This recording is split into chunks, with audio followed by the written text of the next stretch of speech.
कथित भोंदूबाबा फिरोज शेख याला पुन्हा ठाणे न्यायालयात हजर करण्यात आले। न्यायालयाने फिरोज शेख आणि सह आरोपी राम यल्लप्पा वडार यांना 18 जुलैपर्यंत पोलीस कोठडी सुनावत तपासणीसाठी आणखी वेळ दिलाय। 2 दिवसांची पोलीस कोठडी संपल्यानंतर कथित भोंदूबाबा फिरोज शेख आणि सह आरोपी राम यल्लप्पा वडार यांना ठाणे न्यायालयात हजर करण्यात आलं। न्यायालयाने दोघांनाही 18 जुलैपर्यंत पोलीस कोठडी सुनावली। या प्रकरणात आणखी 5 आरोपींचा समावेश असून त्यांचा अंतरिम जामीन फेटाळला गेला असतानाही अद्याप अटक का करण्यात आली नाही असा मुद्दा बचाव पक्षाने न्यायालयात उपस्थित केलाय। दरम्यान पोलिसांनी सिंधुदुर्गसह विविध ठिकाणी तपास करून महत्त्वाचे धागेदोरे मिळाल्याचं न्यायालयात सांगितलंय। तपासात राम वडार हा कथित जादू टोण्यासाठी लागणारे साहित्य पुरवणं आणि त्याची विल्हेवाट लावण्याचं काम करत असल्याचा संशय व्यक्त केला जातोय। पुढील चौकशीत आणखी पुरावे समोर येण्याची शक्यता आहे। फिर्यादीने स्वतःच्या सुरक्षेसाठी पोलीस संरक्षणाची मागणी केली। फिरोज शेख जो आहे बाबा, जो भोंदू बाबा, त्याला अटक केली होती। त्याला आज रोजीपर्यंत पोलीस कस्टडी होती। त्याला आज मेहरबान न्यायालयात पोलिसांनी हजर केलं। त्याच्यामध्ये 18 तारखेपर्यंत मेहरबान न्यायालयाने पोलीस कस्टडी दिलेली आहे। सर, एकंदरीत आज युक्तिवाद देखील झालेला आहे। 5 नंबरचे फिरोज शेख हे आरोपी आहेत।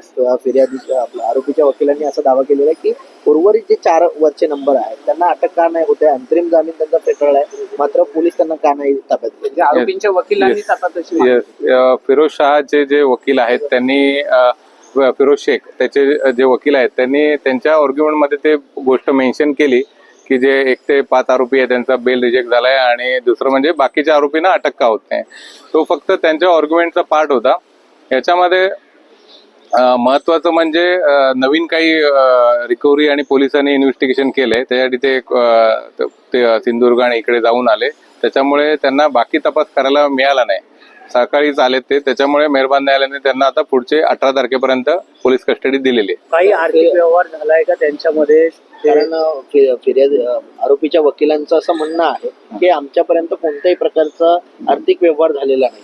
आता ह्याच्यामध्ये जो फिर्यादी आहे जी, तिला या संदर्भात आर्थिक, कारण का त्याला जे आरोपी आहेत तेच लोक त्यांना त्या बाबाकडे घेऊन गेले, त्यामुळे त्या संदर्भात तिला काही गोष्टी माहित नाही। हा इन्व्हेस्टिगेशनचा पार्ट आहे।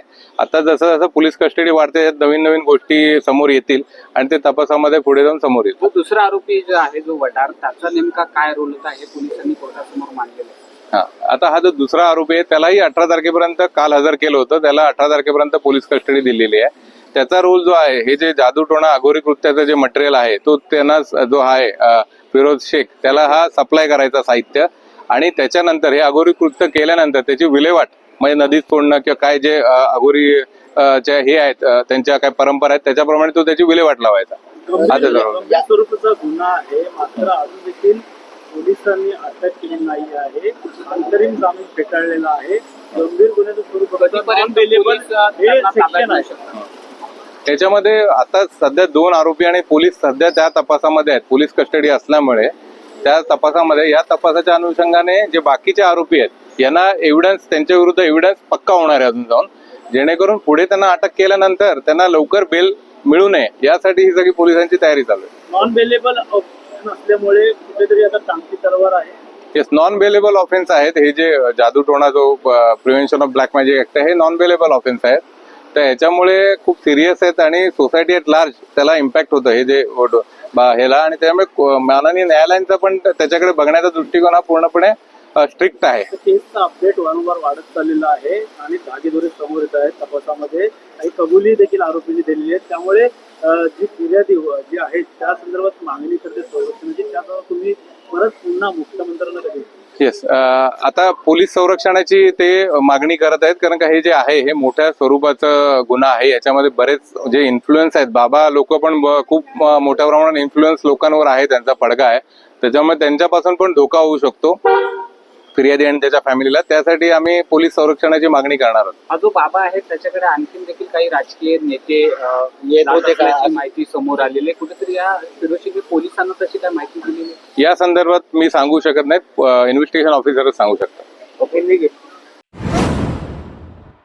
चेंबूरमध्ये शाळेच्या बसवर झाड कोसळून विहान श्रीवास्तव या विद्यार्थ्याचा मृत्यू झाल्यानंतर पालिकेच्या चौकशी अहवालावरून नवा वाद निर्माण झालाय. संबंधित अधिकाऱ्यांना क्लीन चिट देण्यात आल्याचा आरोप करत विहानच्या कुटुंबियांनी स्वतंत्र चौकशीची मागणी केली. चेंबूर येथील शाळा बस दुर्घटनेप्रकरणी मुंबई महापालिकेनं सादर केलेल्या चौकशी अहवालावर विहान श्रीवास्तव यांच्या कुटुंबियांनी तीव्र नाराजी व्यक्त केली. अहवालात संबंधित अधिकाऱ्यांना क्लीन चिट देण्यात आल्याचा आरोप करत या प्रकरणाची चौकशी स्वतंत्र समितीकडून व्हायला हवी होती अशी मागणी त्यांनी केली. पालिकेचे अधिकारीच पालिकेच्या अधिकाऱ्यांची चौकशी करून निष्पक्ष निर्णय कसा देणार असा सवाल त्यांनी उपस्थित केलाय. प्रशासनाकडून मिळालेली आर्थिक मदत गरजूंना दान करणार असल्याचं सांगत या दुर्घटनेला जबाबदार असलेल्या दोषी अधिकाऱ्यांवर कठोर कारवाई करण्याची मागणी कुटुंबियांनी केली. जो रिपोर्ट आई है एकदम बायस्ड है. इसकी फाइंडिंग्स में बहुत सारे लूप होल हैं. नेग्लिजेंस एडमिट किया है बट सज़ा किसी और को दे रहे हैं. ब्लेम पूरा कॉन्ट्रैक्टर पे डाल दिया है, जबकि पूरा सिस्टम इसमें इन्वॉल्व रहता है. अपार्ट फ्रॉम बीएमसी जो इंजीनियर्स हैं, ऑन ग्राउंड ऑफिशियल्स हैं, उन लोगों को क्लीन चिट दे के आप ऐसा मैसेज दे रहे हैं कि लाइबिलिटी बीएमसी की है ही नहीं. बीएमसी पूरा काम देखती है, पब्लिक का पूरा काम बीएमसी देखती है, कॉन्ट्रैक्टर तो एग्जीक्यूट करते हैं. तो अगर तो सज़ा मिलनी चाहिए, सबको बराबर मिलनी चाहिए. आप क्लीन चिट देना इसमें गलत है. दूसरा, इसमें जो पैनल है वो खुद ही बीएमसी की इंक्वायरी कर रहे हैं, तो वहाँ कॉन्फ्लिक्ट है. एक इंडिपेंडेंट पैनल आएगा तो उससे काफ़ी पॉजिटिव रहेगा. तीसरा है जो मेयर ने खुद ही इसको एक्सेप्ट नहीं किया है. तो ये सब चीज़ें जो चल रही हैं इसको ध्यान में रख के बीएमसी को तुरंत ही इसकी री इंक्वायरी और जो कमेटी है उसका अलग से गठन करना चाहिए, इंडिपेंडेंट कमेटी का. आपने एक पैनल है, वो लोगों ने जो बीएमसी का पैनल है उन्होंने ही वो पूरी जांच की और उसके ऊपर जो बायस जो उन्होंने जो इंक्वायरी है वो की नहीं है.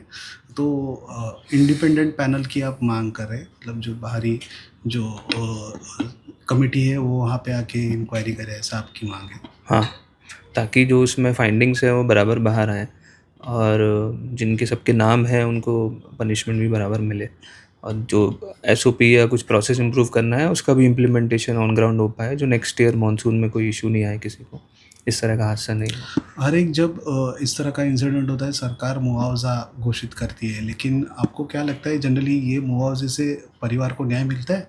मुआवजा तो एक तरह का कुछ सपोर्ट, मुझे तो नहीं लगता इतना भरपाई कर सकता है जो लॉस है. अगर किसी की सही में ज़रूरत पूरी होती है तो उसके लिए अच्छा है, बट हमारे लिए तो मुआवजा एक ये है कि हम उसको अगर मिला भी तो हम एक नोबल कॉज या सोसाइटी में कुछ अच्छा कर सकें, उसके लिए यूज़ करेंगे.